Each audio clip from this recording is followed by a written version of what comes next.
This is Radiolink's new 12-channel radio control transmitter. It's the model AT10II.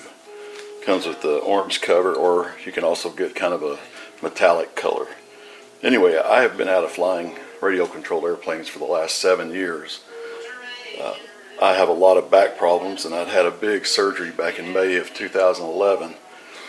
And after that, I wasn't able to fly. I wasn't able to get up and get down and move around like I needed to. So I had another surgery October 2017, and I'm doing a lot better. So I wanted to get back into flying. All my radios were old though. I had old JRs, and the plastic was brittle and hard, and it was always breaking. And it was the 72 megahertz. Well, I wanted to switch to 2.4, and that's what I've done with this transmitter. I've just heard that JR has filed bankruptcy, and I have been a JR guy for years. I've used their equipment and really liked it. I started using JR, and I used Futaba before that, but the reason I switched is because back in the 80s, Futaba put out a radio that had some internal glitches, and there was something wrong with the radio. Well, that's when I switched to JR, and that's what I've used ever since. Well, when I came back into it, knowing that they filed bankruptcy, I want to get something else. Well, I got to looking online, and I found this Radiolink. I mean, granted, it's made in China, and it was very inexpensive. I got the transmitter, a LiPo battery, I got a receiver, a 12-channel receiver, and I also got a telemetry module with that. So anyway, they could easily put the JR name on this or the Futaba name and sell it for $500-600. It looks like to me. I mean, it looks like it's built very well. So far, I've only tried to set up one of my airplanes. I've got several that I quit when I quit flying 7 years ago. Some of them have got a lot of hanger rash, and I actually had a dead stick landing with my Hanger 9 Ultra stick, 60 size. I have a 90 on it.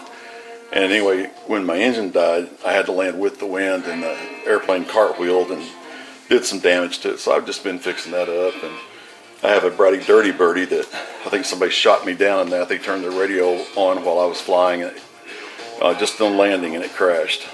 So anyway, I've got a little bit of work to do on that. So I had to decide what radio I wanted. Well, I don't want to spend a lot of money. I'm retired, medically retired, and don't have a whole lot just to blow. So looking online, I found this transmitter by Radiolink. I read some good reviews online. I've heard some on YouTube that sounded good. I like the fact that it's 12-channel, even though I'll never use that. But there's a 15 model memory, so you can set it up for 15 different models. You can set it up for multi-rotor. You can set it up for helicopter, for gliders, or for regular airplanes. And I'm setting mine up for airplanes. I have flown helicopters, but I love airplanes more. I'll be right back. Alexa was getting a little too rambunctious on the music over there, so I had to shut it off. Anyway, this is a mode 2, which means the throttle is on the left side. That's how most Americans fly. What I understand, most of the Europeans have their throttle in mode, their mode 1, they have the throttle on the right, and I believe aileron, and then rudder like we have it, and then elevator. I would struggle to fly something in that since I've never flown that way. Anyway, the only problem I see so far with the Radiolink transmitter, it was a little difficult to figure out how to get it set up, and I couldn't get my servos to work right. Couldn't get them to do the right thing or the right ones to work, and so I switched it under the system settings in the radio to 10 volts. Let me show you that. 10 channels instead of 12 channels. So we're going to power on. We're going to hold mode down for about a second. Now, we're going to use this little toggle, come down, and then we're going to hit the push button. Okay, you'll see at the very bottom, channel select, I've got it set on 10 channels. Once I did that, everything worked perfectly. So like I say, I'll never need 12 channels anyway, I don't believe. If I do, it'll be probably a giant warbird with Bombay doors and everything else working on it. So anyway, that's that. Now to go back, just hit end, and you can also go to all your settings here, and then to your main page. Like I said, the only thing I really don't like about this is that I found so far. So far I love it, but you can't charge your battery without having to take the back cover off and then pulling the battery out and charging it that way. Well, that kind of gets to be a pain. Plus, every time you pull that plug off or put it on, it's just a little more wear and tear on the electronics. So what I've decided to do is to put my own plugging jack in. I'm going to grab some things and I'll show you exactly how to do it if you want to do it. The first thing you need to do to put a hard charging jack on your radio is you're going to need to take the back off the radio. There are 4 screws that hold it. I'll see if I can point these out. There are 2 right here at the top, and there are 2 here at the bottom. They're actually Phillips head screws, but I found out on my little pocket screwdriver that, let me get it in camera range here, that using the flat end actually worked better for me. So I'm going to go ahead and pull that off. You can see I already have my charge jack put in, and I'll find the packaging and give you the number on it. Okay, here's the plug that I use. I ordered it online from Radio Shack since they've shut down most of their stores. Hoping you can get a good glimpse of that. Anyway, it says size M as in Mary, panel mount, coaxial DC power jack. I think it cost me $3, and even I think $3.59 or something like that with shipping. Maybe it was less than $5, and you can get them locally at any electronics supplier. So anyway, I want to go ahead and take this off the back, and I'm going to show you how I went about it. First, I'm going to take the plug off the battery compartment.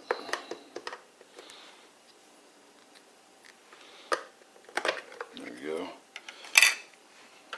They sent a LiPo battery, but I use a charger that I bought years ago, and it's a quick charger, and I just don't know if it works on LiPo. I've never flown electric, so all that stuff's new to me. LiPo, all that. Well, this is a nickel metal hydride battery, 2,000 amps, and the manual on the charger says it will charge nickel metal hydrides. Well, I've also got that in my airplane. I think they're way superior to NiCad batteries. First thing I did, though, let me zoom in here.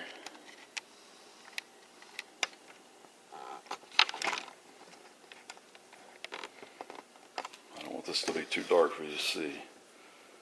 I took the leads of the battery and I cut them. Gave myself room on both sides. Get in here a little more.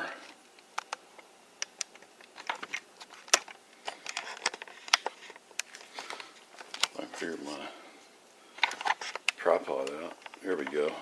Okay. What I did is I cut that in half, then I took another couple sets of wires and I soldered on. So I have 2 wires jumping through this little slot right here. Let me back up so you can see it. I have this little slot where I run the wires into the back of the panel. The other wires go right down to the same plug that you originally have, and you plug that in for your battery to work. And then for simplicity, so I'm not going to put in there. Anyway, that's where the battery sits. I'm sure the LiPo would work just as well.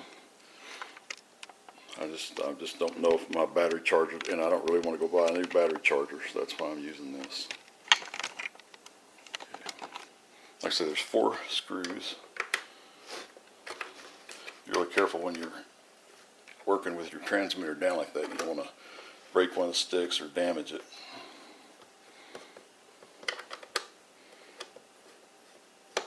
Okay, there's one.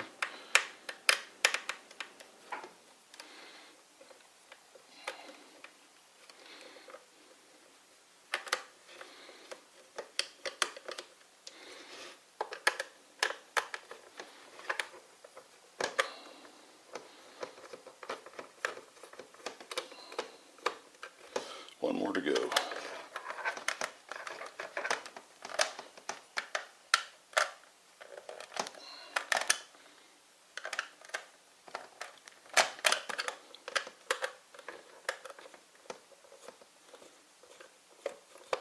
Okay, I'm going to take this off. I'll show you. Make sure my screws are all loose.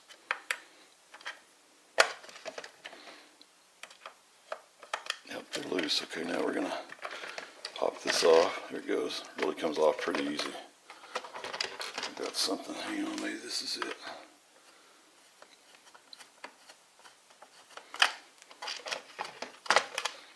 Okay. Alright, now you don't want to lose your screws, so just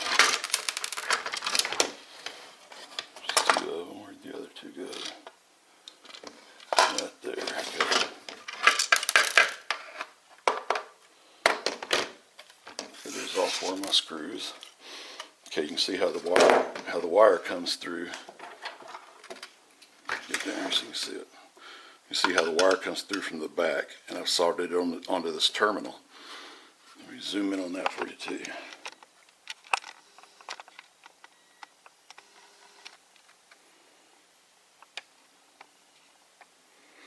You'll notice red goes to the inside post, and black, or your ground, goes to the outside. And be careful, don't touch those wires together because you'll burn yourself or spark pretty good. Anyway, so that's really simple. For soldering, let me show you what I use. You can use any kind of soldering gun, but you want to use a good resin core solder. And I don't see what I've done with mine. There it is. This is some resin core solder. I've got some that's even smaller diameter than that. Works really well. And I use my Weller soldering gun. Like I said, yeah, soldering pen, anything that you have that solders will work fine. Anyway, and one thing I found out years ago soldering, you need a good flux. Sometimes I've soldered on wires and was never getting to take the solder. So anyway, if you'll use some of this, I'm sure there are other brands that are just as good, but you need a lead-free flux. And it works really well. So anyway, I've gone in. Remember this, that the center post is red, it's your hot wire. Your outside post is black, that's your ground. So you have plenty of space here to mount it. The only problem, I made a mistake in, I just unplugged the battery. We'll fix that in a minute. Anyway, I made the mistake of drilling a hole just a little far, I'm off center a little bit, but anyway, just almost too low. I had to trim the tab on the door that closes here just a hair to get it to go. So I would recommend putting your hole right here in the middle, right below this tag. And anyway, I'll get this battery plugged back in. I'll get some pliers. Some pliers. It's a really hard place to get into. You always want to check and see which way. Make sure you're plugging it in right.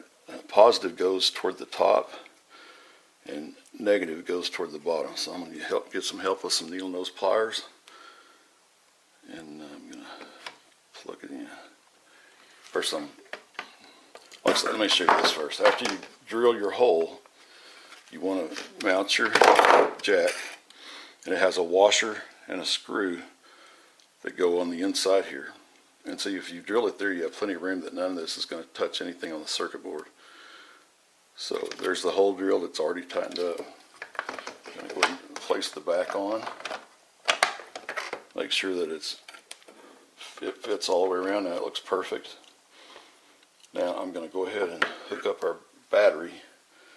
Like I said, red, it shows you right here positive and negative. I know you can't see that, but it's kind of a gray printing on black. So red goes to the top. Use my needle nose and get it plugged in. I can get hold of it right. There we go. Okay, just 2 little places to. I need a longer wire. Next, I'm going to eventually take and put a plug between the battery and the charging plug, so I don't have to ever unsolder anything. Okay, let's get this in. Red goes to the top.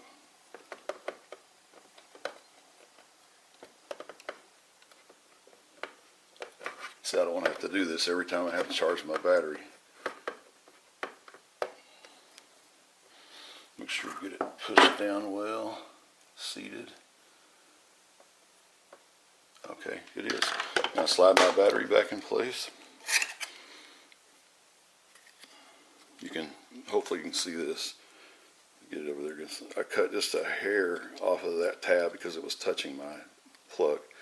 Once I did that, it fits fine. Now it's snapped back in place. I'm going to put the screws back in. Just drop them in their holes.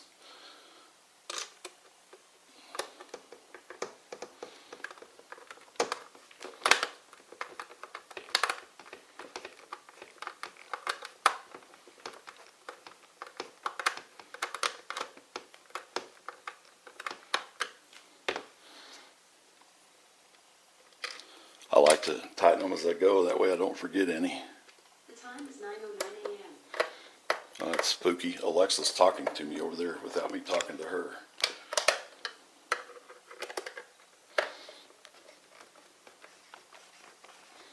The screws fit pretty snugly, but you don't want to tighten them down too tight because you could break the plastic in there.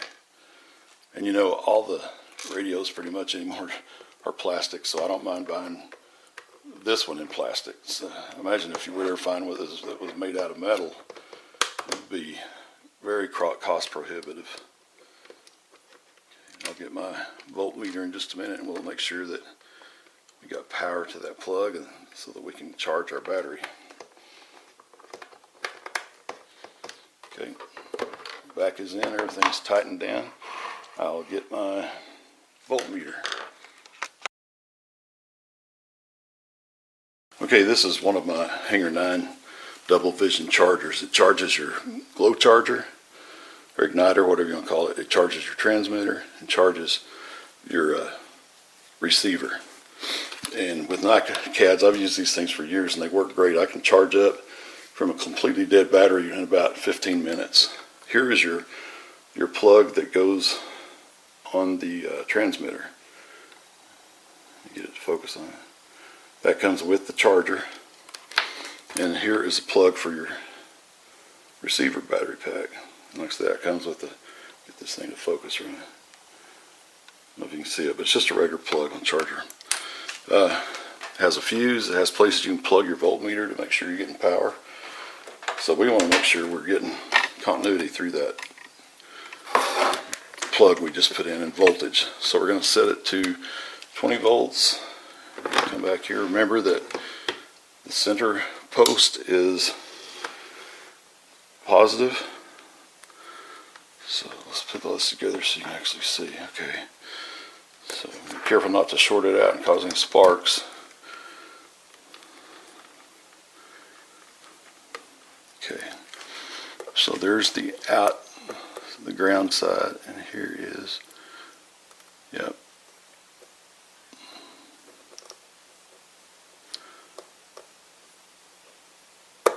About 9.6, 9.8.